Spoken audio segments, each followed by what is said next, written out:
İran, Mustafa Hamene'yi yukarı lider deyip ıglan edenden soňky ilkinji saatlarda Israila ve Pars aylygyndaky Arap ýurtlaryna garşy raketa hemde dron hüjümlerini amala asyrdy. Bu ýurtlar Tehranyň jogap zarbalaryna barha güýçli nägilelik bildirip başladylar.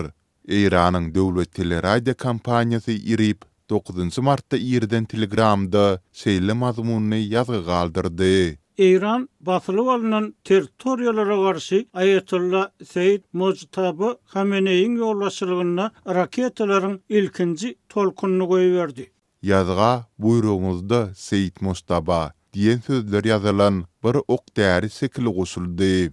Döwlet mediasy basılıp alınan territoriýalaryň merkezinde güýçli partlamalaryň isdilendigini habar berdi. İsrail hop sowlandygy yglan edilmezden öň hüjümlerde birden anyň orta agyrlykda yaralanandygyny aýtdy. Saudi Arabistany, Katar, Küweit, Bahreyn, Birleşen Arap Emirlikleri we Irak giýje öz ugurlaryna raketalaryň we dronlaryň gelendigini habar berdiler.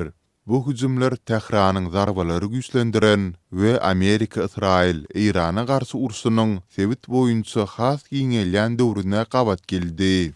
9 martda ýary gijeden soň gyýtky wagtda İran Asaberg teatratyň tarapynda çykyş edýän Mustafa Hameneýi merhum kakasy Ayetullah Ali Hameneýiň ornuna ýokary lider diýip yglan etdi.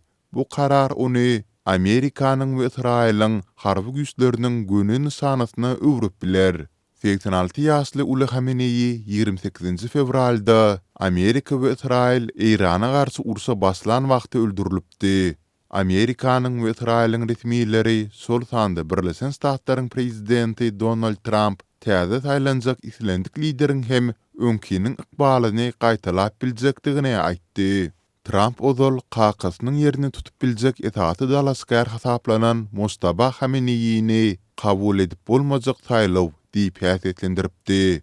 Seýlehem ol Tehranyň taýlajak islendik şahsiýetiniň Washington üçin kabul ederlikli bolmalydygyny nyktapdy.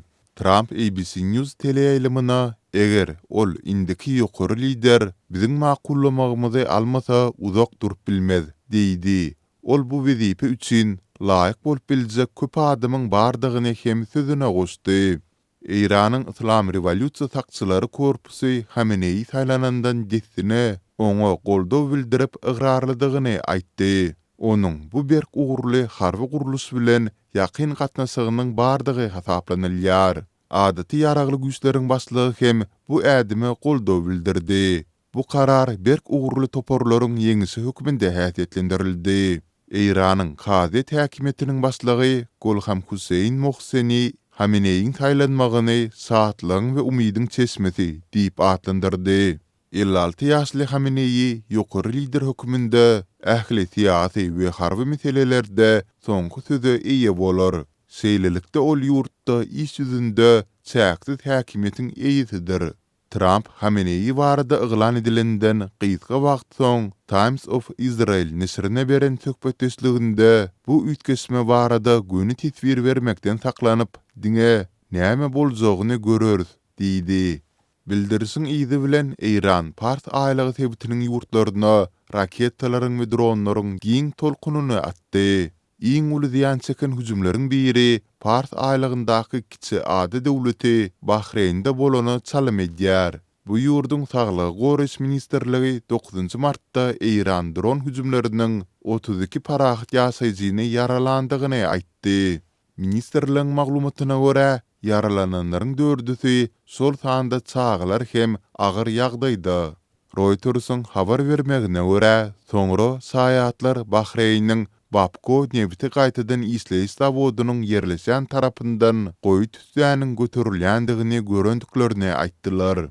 Bu zawod 4 gün ozal hem İran raketalarynyň hüjümine tezewar bolup, çäkli zeper çekipdi.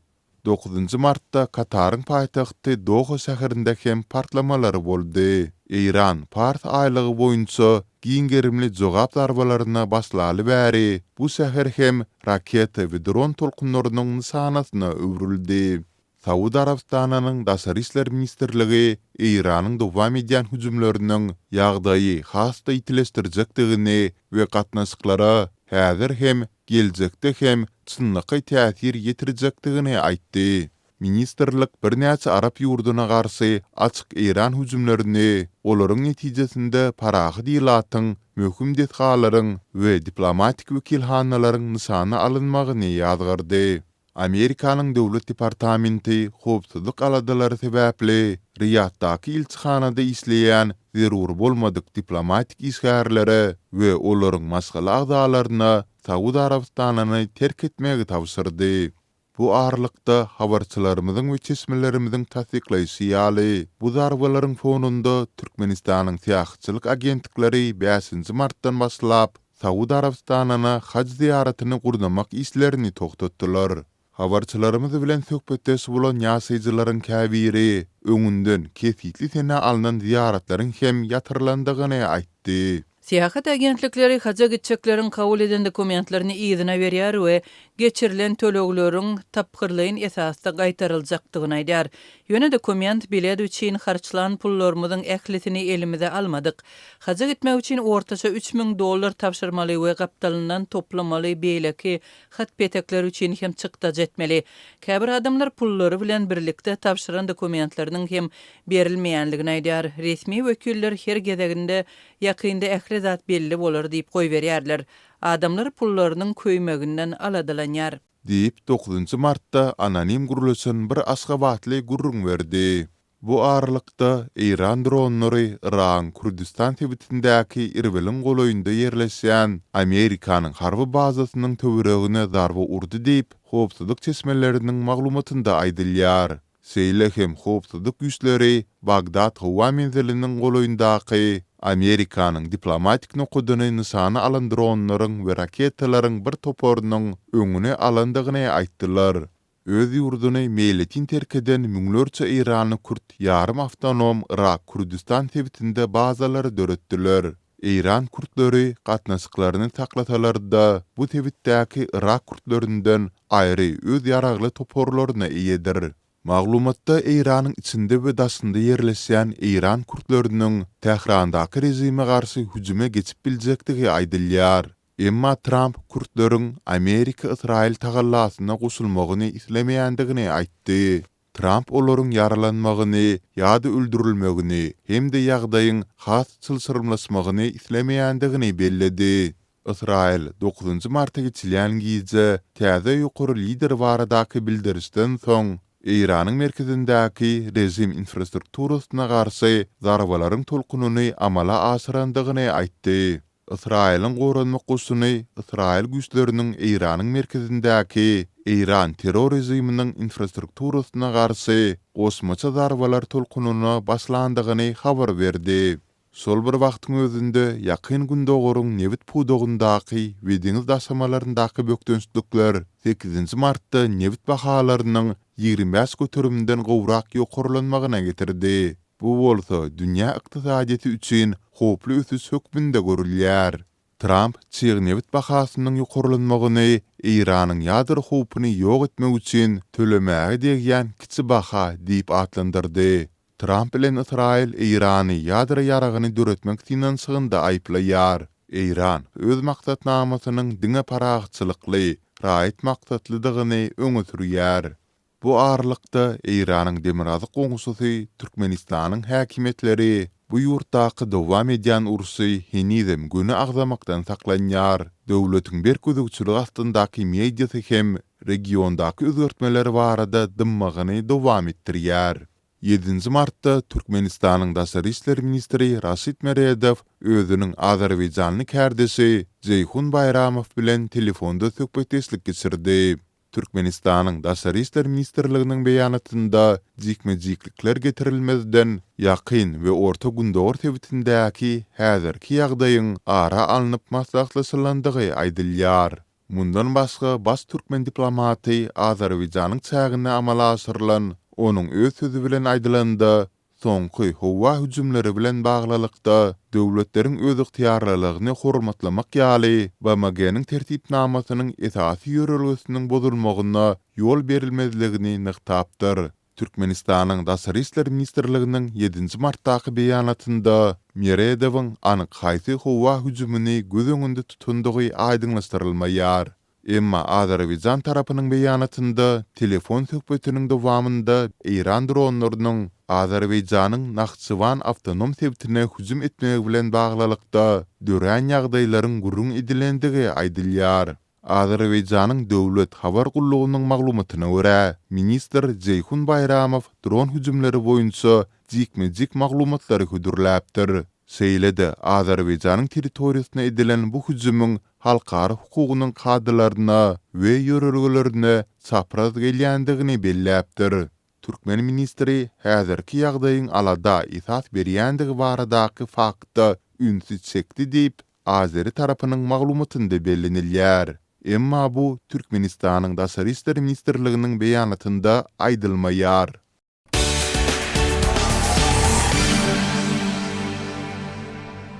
Türkmenistanyň Birleşen Ştatlardaky we Ortaýaky diplomatik missiýalarynda ýolbaşçy çalyşygy geçirildi. Türkmenistanyň Birleşen Ştatlardaky elçisiniň we Birleşen Milletler Guramasyndaky hemişelik wekiliniň wezifelerinden çekilenligini döwlet mediasy 6-njy martda habar berdi. 25 ýyla Birleşen Ştatlarda Türkmenistanyň elçisi bolan Meret Oradowyň we 30 ýyldan gowrak Türkmenistanyň Birleşen Milletler Guramasyndaky hemişelik wekili wezifesine eýlen Aksultan Ataýewanyň başga işe geçmegi sebäpli wezifelerinden boşadylandygy aýdyldy. Türkmen Döwlet Habarlar Agentliginde 6-njy martda çap edilen resmi habarda bu baýra diplomatlaryň täze wezifeleri agdalmady. 76 ýaşly Oradow Türkmenistanyň Birleşen Ştatlardaky adatdan daşary we dol ýyhtyarly elçisi wezifesi bilen bilelikde Türkmenistanyň Meksikadaky we Kanadadaky elçisi hemde halkara raýat aviasiýasy guramasynyň ýanyndaky Türkmenistanyň wekili wezifelerini ýerine ýetiripdi. Prezident Serdar Berdimuhamedowyň karary bilen Oradow bu wezifelerinden hem boşadyldy. Resmi habarda ýurdun Birleşen Ştatlardaky elçisiniň wezifesinden çekilmeginiň sebäbi düşündirilmedi. Bu wezife çalyşygy Gurbanguly Berdimuhamedowyň ýangy ýakynda Birleşen Ştatlara eden saparynyň ýa-da gawat geldi.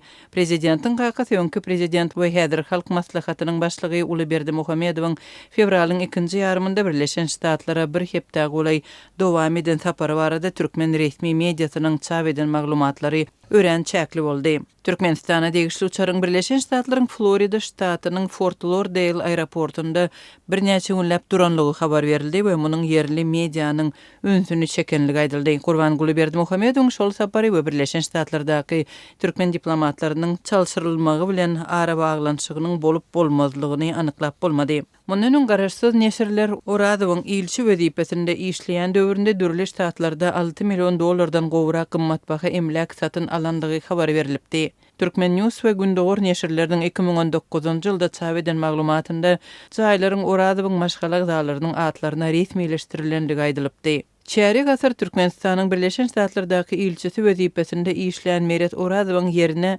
Esen Aýdogdaýew bellendi. Aýdogdaýew munyň bilen baglylykda Türkmenistanyň Russiýa Federasiýasyndaky, Sloveniýadaky, Serbiýadaky we Bolgariýadaky adatdan daşary we dol ýyhtyarly elçisi wezifelerinden boşadyldy. Esen Aýdogdaýewiň ady 2022-nji ýylyň mart aýynda prezidentlik saýlawlarynyň öňü sirasynda köpçüligiň ünsüne çekipdi. Şonda saýlawlaryň netijesiniň bellidigini Kiçi Berdimuhamedowyň prezident bolan badyna kadrlar çalyşygyny geçirmäge taýýarlanýanlygy barada maglumatlar peýda bolupdy.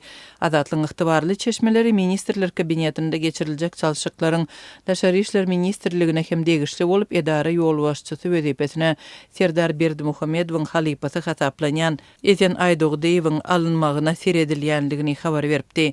2014-nji ýylda Halkara Ynsanperwer Ilymlary we Ösüş Universitetining rektory wezifesine bellenmezden ozal Aýdogdaýewiň Türkmenistanyň Şweýçariýadaky elçisi we Birleşen Milletler Guramasynyň Ženewadaky agentliklerinde Türkmenistanyň hemişelik wekili bolup işlän döwründe 2011-2013-nji ýyllar aralygynda Serdar Berdimuhamedowyň Şweýçariýada Türkmenistanyň Birleşen Milletler Guramasyndaky hemişelik wekiliniň geňeşçisi wezifesinde işlänligini çeşmeler belläpdi. Emma Daşary işler ministri wezipesinde Reşet Meryadov kaldy. Aýdogdy 2023-nji ýylyň noýabrynda Orsetdäki ýylçysy wezipesine bellenipdi. Türkmenistanyň Birleşen Milletler Guramasynyň ýanyndaky hemişelik wekili wezipesinde 1994-nji ýyldan bäri işlän Aksultan Ataýewanyň ornuna Wepa Hadjiyew bellendi. 81 ýaşly Ataýewa Türkmenistanyň Kubadaky, Braziliýadaky, Venezueladaky hem ilçesi bolupdy. Wepa Hadjiyew Türkmenistanyň Birleşen Milletler Guramasyndaky hemişelik wekili wezipesine bellenip, ýurdun Şwetsariýadaky adatdan daşary we dol ygtyýarly ilçesi, Birleşen Milletler Guramasynyň Jenewadaky darasynyň ýanyndaky hemişelik wekili we Türkmenistanyň Vatikandaky adatdan daşary we dol ygtyýarly ilçesi wezipelerinden boş oduldy diýilip Türkmenistanyň döwlet mediasynda çap bolan maglumatda aýdylýar.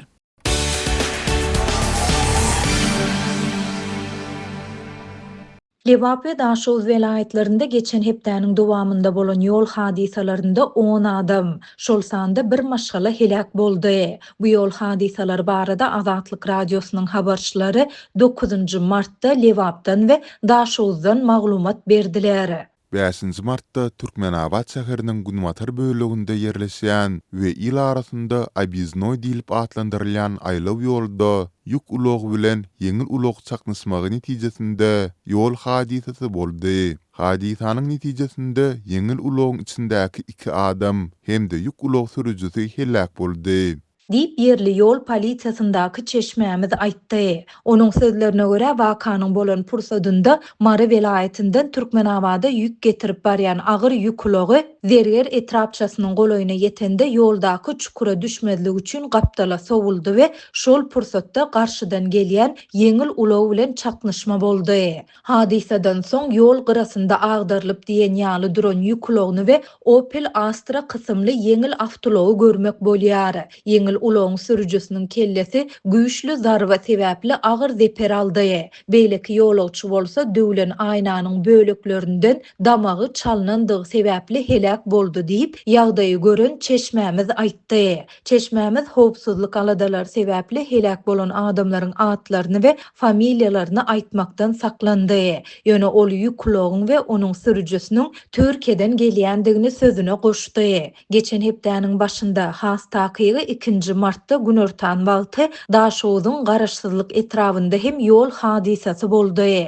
Daşoz şäherinden garaşsyzlyk etrawyna barýan awtomagistralda 2 ýeňil awtologyň pet-pet çaknyşmagy netijesinde uloglaryň birindäki 5 adamdan ibarat bir maşgala helak boldy. Beýleki ulogdaky 2 adam hem waka ýerinde jan berdi. Bu hadisalarda jemi 7 adam helak bolup, uloglarda bolan ýekeje adam hem diri galmady diýip ýagdaýlardan habarly yerli polisiýadaky çeşmämiz aýtdy. Çeşmämiz ýol hadisasyna uloglaryň ýokary tizlikde dolandyrylmagy bilen bir hatarda ýoluň yaramaz bolmagynyň we magistralaň bu bölegindäki öwrümiň oňaýsyzlygynyň sebäp bolandygyny belleýär. Bu ýolda öwrümiň gönümel 45 gradusda bolmagy köplenç adam pedaly ýol hadisasyna sebäp bolýar. Öwrümli ýoluň oňaýsyzlygy netijesinde soňky 6 aýda ýoluň diňe şu böleginde 20-den gowrak adam pedaly hadisa hasaba alındy diýip çeşmämiz aýtdy. Muňa garamazdan ol häkimetleriň ýoly aňatlamak, öwrümi gönülemek ýa-da sürüjilere öňünden duýduruş bermek üçin